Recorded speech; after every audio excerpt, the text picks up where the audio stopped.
Everyone, I hope आप सभी बेहतर हैं और अपनी पढ़ाई कंटिन्यू रखे हुए इस सिचुएशन में भी। एग्जाम्स आने वाले हैं तो अपनी पढ़ाई को थोड़ा सा और स्पीड अप कर लीजिए। हम लोग आगे कंटिन्यू करते हैं। हम लोगों ने डिफरेंशिएशन में लॉगरिथमिक डिफरेंशिएशन तक कर रखा हुआ है, आप जाके देख सकते हैं, लिंक डिस्क्रिप्शन में दे रखा है, पूरी प्लेलिस्ट अवेलेबल है, पूरी देखिए जाके। और एक्सरसाइज भी आपकी कंप्लीट हमने करा रखी है एनसीईआरटी की, ठीक है। तो आप सारी वीडियोस देखिए और अच्छा लगता है तो लाइक शेयर जरूर करिए और प्लीज इस चैनल को सब्सक्राइब करिए, आपका सपोर्ट बहुत इंपॉर्टेंट है। हम लोग अपना आगे कंटिन्यू करते हैं, derivative of functions in parametric form, ठीक है। तो पहली चीज ये समझ लीजिए कि ये पैरामीट्रिक फंक्शन नहीं होता है, पैरामीट्रिक फॉर्म है। यानी एक गिवन फंक्शन को आप किसी दूसरे फॉर्म में रिप्रेजेंट कर देते हैं, उसी को पैरामीट्रिक फॉर्म बोलते हैं, ठीक है। इसीलिए पैरामीट्रिक फंक्शंस नहीं लिखा हुआ है, एक फंक्शंस जो कि पैरामीट्रिक फॉर्म में है उनको डिफरेंशिएट करना। लैंग्वेज बहुत इंपॉर्टेंट होती है, क्वेश्चन की लैंग्वेज पढ़िए। कभी कभी लैंग्वेज में ही बच्चे कंफ्यूज रहते हैं, ठीक है। ये खासकर आप जब कॉम्पिटिटिव एग्जाम्स की तैयारी करेंगे तो ये बहुत ही चैलेंजिंग टास्क होता है कि आप क्वेश्चन की लैंग्वेज पकड़िए। क्वेश्चन टफ नहीं होते कॉम्पिटिटिव एग्जाम्स के, लेकिन लैंग्वेज बड़ी अच्छी होती है। तो चलिए स्टार्ट करें अपना। पैरामीट्रिक फॉर्म होते क्या है, पहले ये देख लीजिए। आपने सर्कल पढ़ रखा होगा, सर्कल पैराबोला सब में पैरामीट्रिक फॉर्म होती है। कैसे होती है देखिए जरा। एक सर्कल हम अगर लिखें x square plus y square is equal to a square, ये सर्कल होता था। सर्कल जो जिसका सेंटर हमारा ओरिजिन होता है, यानी अगर हम एक सर्कल बनाते हैं, परफेक्ट सर्कल बन गया, चलिए अच्छी बात है। देखिए जिस सर्कल का सेंटर अगर ओरिजिन होता था उसकी इक्वेशन इसी टाइप की होती थी। अगर रेडियस ए है तो इस गिवन सर्कल में एक्स और वाई वेरिएबल है, क्या आप इस गिवन फंक्शन को किसी दूसरे टर्म्स के रूप में रिप्रेजेंट कर सकते हैं, यानी किसी तीसरे वेरिएबल के फॉर्म में लिख सकते हैं। अभी दो वेरिएबल एक्स और वाई, क्या आप इसको किसी तीसरे वेरिएबल के फॉर्म में लिख सकते थे? यही पैरामीट्रिक फॉर्म होती है, कोई नया नहीं होता है। तो इसलिए घबराने की जरूरत बिल्कुल नहीं है। पहले हम समझेंगे पैरामीट्रिक फॉर्म होती क्या है, उसके बाद हम इनका डिफरेंशिएशन करेंगे।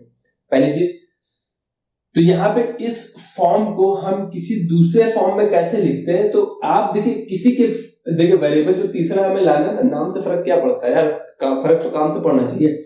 आप उसको थीटा के टर्म में लिख सकते हैं, टी के टर्म में लिख सकते हैं, और भी कोई भी वेरिएबल लेना है, डब्ल्यू एक्स वाई जेड फलाना फलाना, एक तो ऑलरेडी देखता है। तो यहाँ पे जो नाम है, नाम से फर्क नहीं पड़ेगा, ठीक है। आप उसको टी के फॉर्म में रिप्रेजेंट करिए। मतलब है कि एक फंक्शन को आपको किसी दूसरे फॉर्म में लिखना है, पैरामीट्रिक उसी को बोलते हैं। तो अगर हम सर्कल मान ले, कोई रेडियस एक कोई पॉइंट मूव कर रहा है किसी पॉइंट टी पे, ये पॉइंट जो है हमारा इस जगह पे था जो थीटा एंगल पे है, ठीक है, और रेडियस ए है। आपने फिजिक्स में भी पढ़ रखा होगा कि अगर आपको लेंथ पता है और ये एक्स एक्सिस से एंगल पता है तो इसके दो कंपोनेंट कर देते थे। एक हॉरिजॉन्टल कंपोनेंट हो जाएगा ए कॉस थीटा और एक वर्टिकल कंपोनेंट हो जाएगा ए साइन थीटा। ये पढ़ रखा है हमने, यानी ये और ये, इसको हम डिवाइड कर देते थे। अगर हम इसको बड़ा करके लिखे ऐसे, तो ये थीटा है और ये लेंथ ए है, तो इसका एक वर्टिकल कंपोनेंट ए साइन थीटा हो जाएगा और हॉरिजॉन्टल कंपोनेंट ए कॉस थीटा हो जाएगा। और ये पॉइंट सर्कल में यहाँ पे एक्स वाई लेते हैं, यानी कि एक्स की जगह हम क्या लिख सकते थे, ए कॉस थीटा, और वाई की जगह क्या लिख सकते थे, ए साइन थीटा। तो हुआ क्या, गिवन इक्वेशन को हमने किसी तीसरे वेरिएबल के फॉर्म में लिख दिया। यानी यहाँ पे x और y डायरेक्ट डिपेंड नहीं है, y थीटा पे डिपेंड कर रहा है और x थीटा पे डिपेंड कर रहा है। अल्टीमेटली डायरेक्ट डिपेंड नहीं कर रहा है, लेकिन डिपेंड करते हैं, ठीक है। a से t जाएंगे और t से वहां जाएंगे तो डायरेक्ट यहां से वहां कनेक्शन तो मिल रहा है ना।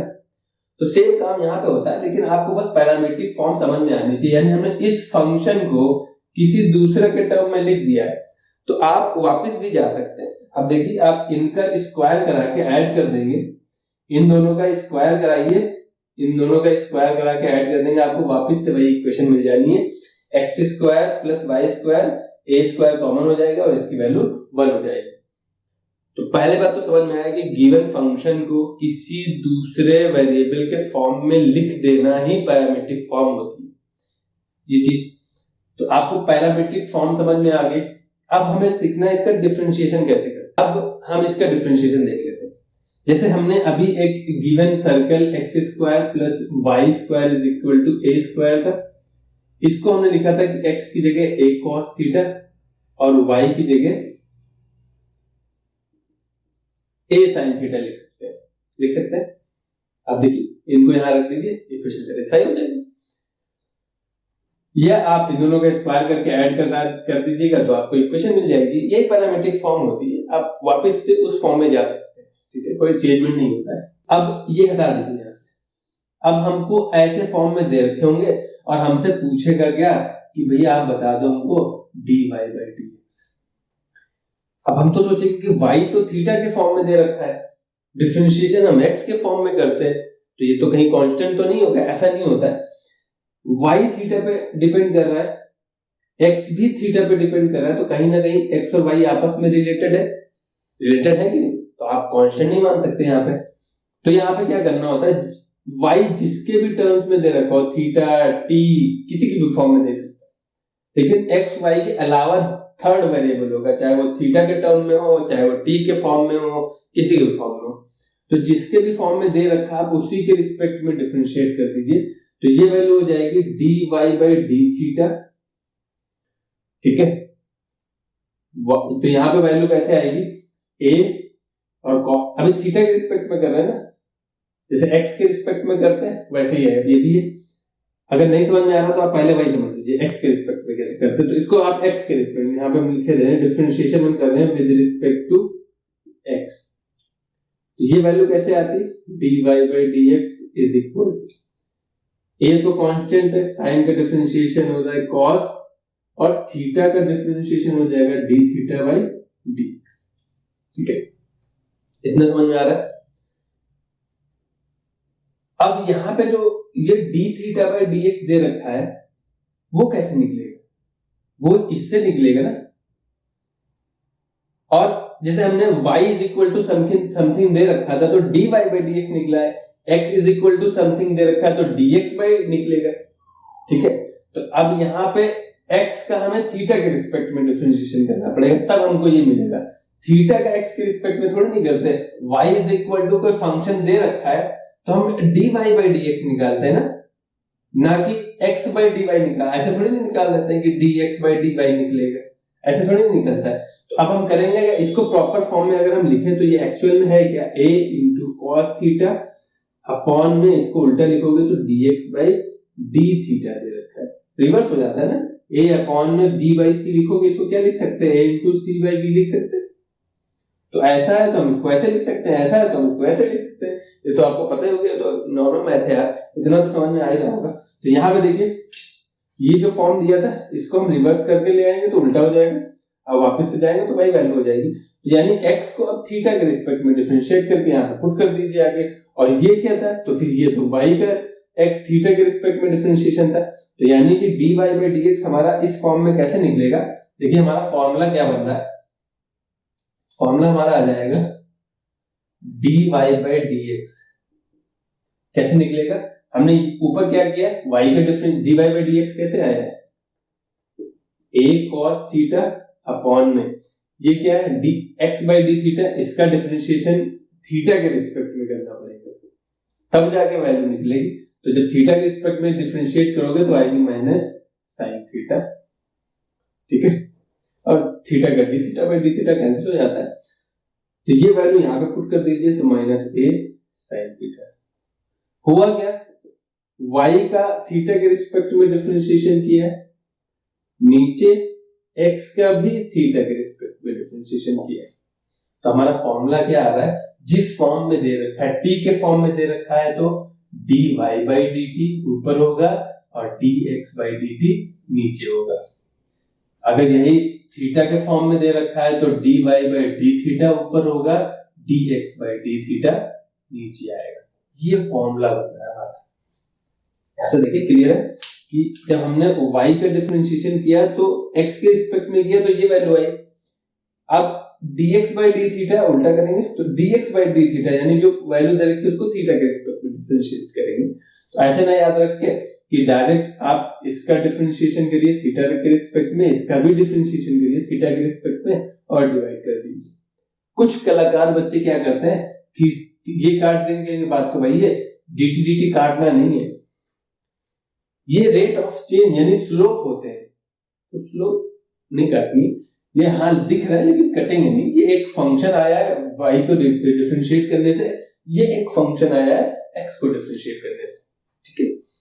पूरा डिफरेंशिएट करके जो फंक्शन है उनको डिवाइड करते हैं, कैंसिल आउट नहीं करते, यानी कि d थीटा नहीं कैंसिल करेंगे। फाइनल जो रिजल्ट आएगा फंक्शन को डिफरेंशिएट करने के बाद जो रिजल्ट आएगा उसमें से कैंसिल आउट कर सकते हैं। देखिए ये कैंसिल आउट, यहाँ पे जो फॉर्मूले में d थीटा दिख रहे हैं सेम, लेकिन सेम नहीं, ये एक स्लोप है, ये भी एक स्लोप है। बाय डिफरेंशिएशन क्या होता है, स्लोप होता है। तो वही है कि आप इनको मत कैंसिल कर दीजिएगा d थीटा। ये तो एक्चुअली एक रिप्रेजेंटेशन है कि dy by dx आया कैसे। तो डिफरेंशिएशन समझ में आ गया, पैरामीट्रिक फॉर्म का कैसे करना है। जिस भी फॉर्म में दे रखे हैं, t के फॉर्म में दे रखे हैं, तो दोनों को t के रिस्पेक्ट में डिफरेंशिएट करके डिवाइड कर देना है, और थीटा के फॉर्म में दे रखे हैं तो दोनों को थीटा के रिस्पेक्ट में डिफरेंशिएट करके डिवाइड कर देना है। अगर आपको dy by dx निकालना है तो y वाला पार्ट ऊपर रहेगा, नीचे x वाला पार्ट रहेगा।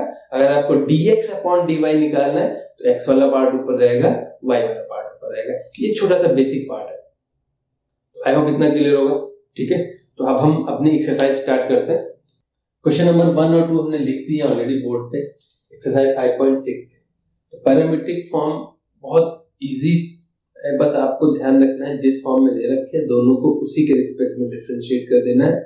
और dy by dx पूछ रहा है तो y वाला डिफरेंशिएशन ऊपर आएगा, x वाला डिफरेंशिएशन नीचे आएगा। ये सिंपल फॉर्मूला है। यहाँ पे क्या है, y t के फॉर्म में दे रखा है, x भी t के फॉर्म में दे रखा है। तो आप पहले y को डिफरेंशिएट कर दो, डिफरेंशिएट यहाँ पे हम कर दे रहे हैं, differentiate with respect to t, ठीक है। t के रिस्पेक्ट में डिफरेंशिएट करना है, तो ये हो जाएगा dy by dt। a constant है भैया, a एज इट इज रहेगा, t की पावर 4 का हो जाएगा 4 into t क्यूब। सिमिलरली इसको भी डिफरेंशिएट कर दीजिए, differentiate with respect to t। देखिए जिस फॉर्म में दे रखा है उसी के रिस्पेक्ट में डिफरेंशिएशन करना है आपको। तो यहाँ पे dx by dt हो जाएगा, जैसे y था तो dy by dt, यहाँ x है तो dx by dt हो जाएगा। यहाँ पे 2a कांस्टेंट है और t स्क्वायर का हो जाएगा 2 into t। तो dx by dt फाइनल कितना आएगा आपका, वो आ जाएगा 4at, और ये वैल्यू आ रही है हमारी 4at क्यूब। और हमें निकालना क्या है, हमें निकालना है भैया dy by dx। कैसे आता है, y का डिफरेंशिएशन आपने जिस पैरामीटर में दे रखा उसके रिस्पेक्ट में किया है, और x का भी डिफरेंशिएशन किया है। रिजल्ट आपको बस यहाँ पुट कर देना है आके। तो ये है 4at क्यूब और ये है 4at। देखिए क्या क्या रिजल्ट, यहाँ नहीं कैंसिल करते, यही मैं बता रहा था, यहाँ पे कैंसिल आउट करते हैं। ये कैंसिल आउट हो गया, t से एक पावर कैंसिल हो गई, तो dy by dx आ रहा है t स्क्वायर। ये आपका फाइनल रिजल्ट हो गया, ठीक है। तो सिंपल है, बहुत टफ नहीं है, बस आपको कॉन्सेप्ट ध्यान रखना है। यहाँ पे कह रहा है कि आपको इनको एलिमिनेट नहीं करना है। क्वेश्चन में देखिए एक्सरसाइज में पहले लिखा है विदाउट एलिमिनेटिंग पैरामीटर, यानी आप t को एलिमिनेट नहीं करते। जैसे सर्कल की क्वेश्चन को नहीं मैंने पैरामीटर फॉर्म में चेंज किया था, वापस से भी चेंज कर सकते, थीटा हटा सकते थे, ऐसा भी कर सकते। और अगर ऐसा मेंशन है कि विदाउट एलिमिनेटिंग तो आपको हटाना नहीं, ऐसे ऐसे डिफरेंशिएट करना। और अगर नहीं है तो आप डायरेक्ट एलिमिनेट करके भी कर सकते, कोई दिक्कत नहीं। तो फिलहाल हम अपना यही काम कंटिन्यू करते हैं, जो सेम दे रखा है सेम यहाँ पे भी करना है यार। ये आप खुद से ट्राई कर सकते हो। तो चलिए कर देते हैं। x को थीटा के रिस्पेक्ट में डिफरेंशिएट कर दिए, मैं बार बार लिख नहीं रहा, आप समझ जाइएगा। इसको थीटा के रिस्पेक्ट में डिफरेंशिएट करेंगे तो आएगा dx by d थीटा। यहाँ a कांस्टेंट है, cos का होता है माइनस sin थीटा। थीटा के रिस्पेक्ट में कर रहे हैं तो आगे कुछ आएगा नहीं, x के रिस्पेक्ट में करते हैं तो dx by dx जैसे कैंसिल हो जाता है, वैसे थीटा by d थीटा आएगा, वो भी कैंसिल हो जाएगा। यहाँ पे हो जाएगा dy by d theta, differentiate with respect to theta, अच्छी सी लाइन लिख दीजिएगा, माइनस साइन थीटा, और dy by dx निकालना है तो dy by dx आपका आ जाएगा y वाला पार्ट ऊपर आएगा b into minus sine theta, ये आएगा a into minus sine theta, y वाला पार्ट ऊपर आएगा, x वाला पार्ट नीचे आएगा डिफरेंशिएशन के बाद, तो b अपॉन में a फाइनल आंसर आ रहा है। आई होप इतना क्लियर है, नोट कर लीजिए, फिर आगे चलते हैं। देखिए क्वेश्चन नंबर 3 भी उसी तरह का है, 4 भी उसी तरह का है, ठीक है। तो फोर्थ नंबर क्वेश्चन मैं नहीं कर रहा, ये आपको ट्राई करना है। सिंपल x को t के रिस्पेक्ट में बहुत इजी डिफरेंशिएट कर देना है, इसको भी डिफरेंशिएट कर देना है। 1 अपॉन t, t ऊपर जाएगा, डिफरेंशिएशन पता है ना 1 अपॉन x का कैसे करते हैं, जैसे 1 अपॉन x दे रखा है तो x ऊपर जाता है -1 हो जाएगा। जब आप डिफरेंशिएशन करते हैं तो x की पावर n का फॉर्मूला क्या होता है डिफरेंशिएशन का, पावर प्रोडक्ट में आती है और एक पावर कम हो जाती है। तो यहाँ पे क्या हो जाएगा, पावर प्रोडक्ट में आ जाएगी और एक पावर कम हो जाएगी, माइनस होता है ना, तो यहाँ -1 होगा और -1 प्रोडक्ट में आएगा, फाइनल आंसर कितना आ जाएगा -1 अपॉन में x स्क्वायर, जैसे 1 अपॉन में x की पावर 5 दे दिया गया, तो पहले आप पावर प्रोडक्ट में ऊपर ले जाएंगे तो -5 हो गया, आप यही फॉर्मूला अप्लाई कर दीजिए। इस टाइप के डिफरेंशिएशन इसी टाइप से होते हैं, तो -5 इंटू x की पावर -5 -1 हो जाएगा, तो -5 अपॉन में x की पावर 6 हो जाएगा। ऐसे डिफरेंशिएशन करते हैं इस टाइप का। तो 1 अपॉन t को ऊपर ले जाएंगे, t की पावर -1 हो जाएगा, -1 प्रोडक्ट में आएगा, एक पावर और कम हो जाएगी, उसी तरीके से डिफरेंशिएशन हो जाएगा। अब क्वेश्चन नंबर 3 देखते हैं। x की वैल्यू sin t, y की वैल्यू cos 2t दे रखी है, तो वही काम हमारा है, हमको करना है, इसको differentiate with respect to t करना है, विद रिस्पेक्ट टू t करना है डिफरेंशिएशन, तो dy by dt आएगा, cos का डिफरेंशिएशन होता है माइनस साइन, तो यहाँ पे अब हम 2t का भी करेंगे डिफरेंशिएशन, तो इसका डिफरेंशिएशन cos का डिफरेंशिएशन माइनस साइन हो गया, और फिर इसका करेंगे फंक्शन का फंक्शन चेन रूल लगेगा, तो यहाँ पे कितना आ जाएगा 2t का 1 हो जाएगा, तो फाइनल वैल्यू आ रही है -2 sin 2t।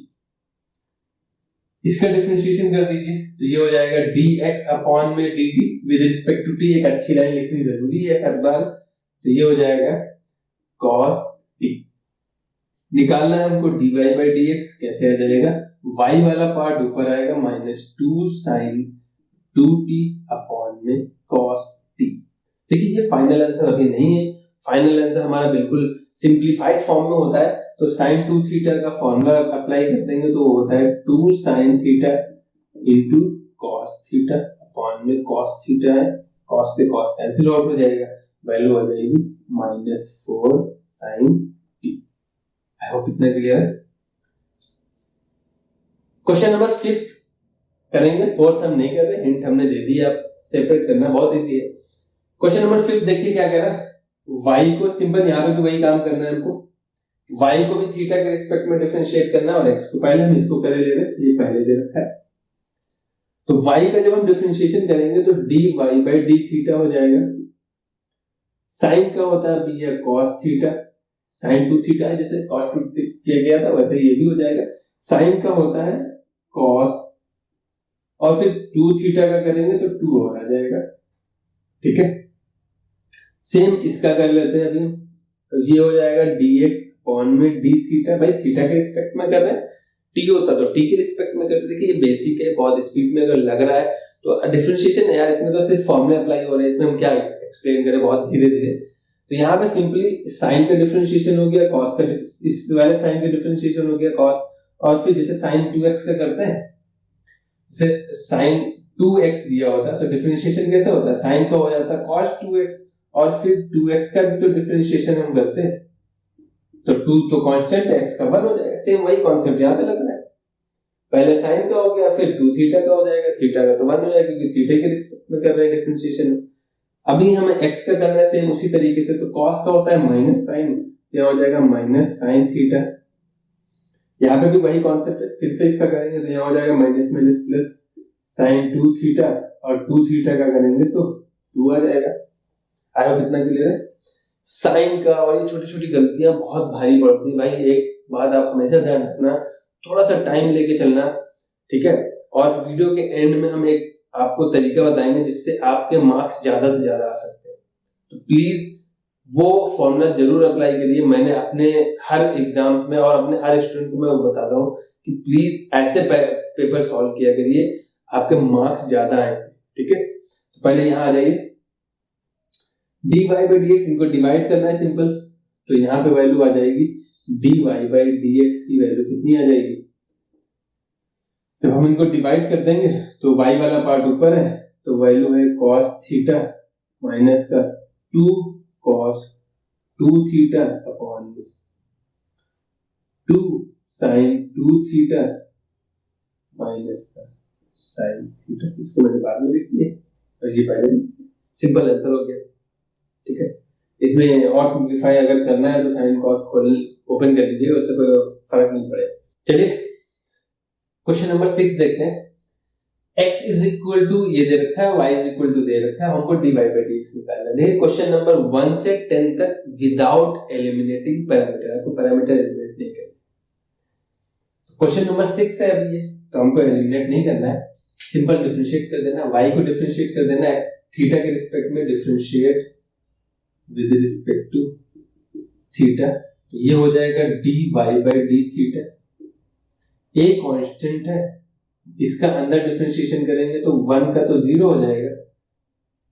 ठीक है, हम ये कुछ स्टेप छोड़ देते हैं, ये आप प्रॉपर्ली लिखिए, यानी dy by d थीटा लिखेंगे 1 का, plus dy by d theta लिखेंगे cos थीटा का, तो फाइनल वैल्यू कितनी आ जाएगी, ये तो 0 हो जाएगा, cos का हो जाएगा माइनस साइन थीटा, तो वैल्यू आ जाएगी माइनस साइन थीटा। अभी हम इस तरीके से इसका डिफरेंशिएशन कर दें, तो x का जब हम डिफरेंशिएशन थीटा के रिस्पेक्ट में करेंगे तो dx by d थीटा आएगा। ठीक है, इतना तो क्लियर है। a कांस्टेंट है हमारा, अब ये स्टेप ऐसे स्टेप आप लिख लिया करना कि ये a लिखेंगे, फिर d थीटा बाय इसका करेंगे, फिर d theta d by d theta इसका करेंगे, जैसे ये लिख रखा है। ये बेसिक स्टेप्स है, लेकिन आपको हम तरीका बता रहे हैं, हिंट दे रहे हैं, ऐसा नहीं है कि प्रॉपर्ली एक एक चीज लिखें, ये आपका काम है। स्टेप मार्किंग होती है, और जितना अच्छा लिखेंगे, चीजों को प्रॉपर्ली एक्सप्लेन करके लिखेंगे, मार्क्स और इंप्रेशन उतना ही अच्छा रहता है। ठीक है, तो जैसे ये दिखा, ये प्रॉपर्ली दिख रहा है कि हाँ इनके डिफरेंशिएशन हुआ, ये अभी हम बता रहे हैं, ये आपको समझ में आना चाहिए। यहाँ पे क्या हुआ, a कांस्टेंट था, जब हम इसका डिफरेंशिएशन करेंगे तो d theta by d theta 1 हो जाएगा, यानी जैसे x का 1 होता है वैसे इसका भी 1 हो जाएगा। ठीक है, समझ में आ रहा है, तो फिर हम करे दे रहे एक लाइन और इसमें हम एक्सप्लेन कर दे रहे, बाकी क्वेश्चन में नहीं करेंगे। यहाँ पे क्या हो जाएगा, चाहे तो आप ऐसे करिए या बाहर लगा दीजिए d by d थीटा, इसका थीटा का करेंगे और हम साइन थीटा का करेंगे, जैसे मैंने अंदर प्रॉपर्ली एक्सप्लेन किया। आप ऐसे भी कर सकते हैं और या आप ऐसे भी कर सकते हैं। तो यहाँ पे वैल्यू आ जाएगी a, थीटा का हो जाएगा 1 और साइन का हो जाएगा cos थीटा। अब इतना क्लियर, सिंपली डिफरेंशिएशन हुआ है। अभी हम इन दोनों को डिवाइड करते हैं, dy by d theta upon dx by d theta, तो हमारी dy by dx की वैल्यू क्या आ जाती है, dy by d theta upon में dx by d थीटा। तो dy by d थीटा ये वैल्यू है, dx by d थीटा ये वैल्यू है, तो पुट कर दीजिए, तो ये वैल्यू है minus a sin theta upon में a 1 minus cos theta, cancel out हो गया, वैल्यू आ रही माइनस साइन थीटा अपॉन में 1 माइनस cos थीटा। देखिए कभी भी अगर आपको 1 minus cos theta 1 plus cos theta आ जाए तो cos थीटा में 1 को एलिमिनेट करने के फॉर्मूले होते हैं हमेशा, और ये बहुत जगह होगा, इंटीग्रेशन से लेकर डिफरेंशिएशन में ये मेथड, ये इस फॉर्मेट में जरूर मिलेगा आपको। तो आपको फॉर्मूला अप्लाई कर देना है cos थीटा का। 2 थीटा के फॉर्मूले होते हैं, cos अभी थीटा चल रहा है तो थीटा बाय 2 आ जाएगा, 2 होते हैं, एक होता है 2 cos square theta by 2 minus 1 minus 2 sin square theta by 2, ये 2 फॉर्मूले होते हैं। Main formula cos square theta minus sin square theta होता है, plus sin square theta plus cos square theta से एक एक वैल्यू रख देते हैं, तो ये भाई साहब आ जाते हैं। तो अब आपको देखना है कि कौन सा फॉर्मूला यहाँ पे सब्स्टिट्यूट करें जिससे 1 कैंसिल हो जाए। 1 प्लस का दे रखा है, माइनस का मल्टीप्लाई कराने से माइनस का 1 कौन देगा, ये तो प्लस का 1 दे देगा, यहाँ माइनस का 1 मिल जाएगा, तो हमको ये फॉर्मूला सब्स्टिट्यूट करना पड़ेगा। तो वैल्यू आ जाएगी माइनस, इसको भी ओपन कर देते हैं, 2 sin θ/2 into cos θ/2 upon 1 minus 1, देखिए यहाँ पे ये फॉर्मूला रखना है cos की जगह पे ये फॉर्मूला, तो प्लस 2 sin स्क्वायर θ/2, माइनस से मल्टीप्लाई करा है तो ये माइनस और ये प्लस हो गया, तो ये माइनस ये प्लस हो गया, 1 से 1 कैंसिल हो जाएगा और 2 से 2 कैंसिल हो जाएगा, साइन थीटा से साइन थीटा कैंसिल हो जाएगा, तो वैल्यू आएगी माइनस कॉस θ/2 अपॉन में साइन θ/2, यानी माइनस कॉट θ/2। ये आपको फाइनल आंसर है। आई होप इतना क्लियर है, बस सिंप्लीफिकेशन है और कुछ नहीं है। थोड़ा सा डाउट है, थोड़ा सा रिवाइंड करिए और फिर से देख लीजिए, नोट कर लीजिए। तो आज के लिए इतने रखते हैं यार, आपकी वीडियो की लेंथी हो रही है, फालतू में आप लोग देखेंगे नहीं पूरी वीडियो। तो मैंने कहा था कि इसमें हमने 1 से 6 तक क्वेश्चन भी कवर कर लिए, बाकी क्वेश्चन 11 तक क्वेश्चन है आपके, 7 to 11 हम नेक्स्ट लेक्चर में अपलोड कर देंगे, थोड़ा लेंथी भी है तो फालतू में वीडियो की लेंथ बड़ी हो जाती। मैंने कहा था कि मैं बताऊंगा लास्ट में कि मार्क्स कैसे ज्यादा से ज्यादा करें, कैसे अच्छे मार्क्स लाए जा सकते। मैंने देखा जब बच्चों को एग्जाम या पेपर मिलता है तो वो करते क्या है, स्टार्टिंग जो 1-1 मार्क्स के जो क्वेश्चन होते हैं ना, उनमें बहुत टाइम वेस्ट कर देते हैं, उनको बड़ा अच्छे से लिखते हैं, पूरा सजा के। कई बच्चों की बात करूं मैं ये नहीं कर रहा कि 100% बच्चे, लेकिन जो अच्छे बच्चे होते हैं जो मार्क्स सिक्योर कर सकते हैं, वो इजी क्वेश्चन देख के इतना खुश हो जाते हैं यार, वो 1-1 मार्क्स से क्वेश्चन है, वो तो इजी होंगे ही ना। वो थोड़ी नहीं कि वहां पे आपको पूरा ए इनवर्स मैट्रिक्स में ए इनवर्स निकालने को धर देगा तो 3x3, ऐसा नहीं होता है। तो चॉइस आपकी ये रहनी चाहिए जो मेरे अकॉर्डिंग है कि आपको बड़े सेक्शन, जो बड़े मार्क्स के क्वेश्चन ना, उनको पहले अटेम्प्ट करिए, कूदाफानी मत करिए कि हाँ एक क्वेश्चन यहाँ से उठाया, एक क्वेश्चन वहां से उठाया, एक क्वेश्चन यहाँ से उठाया।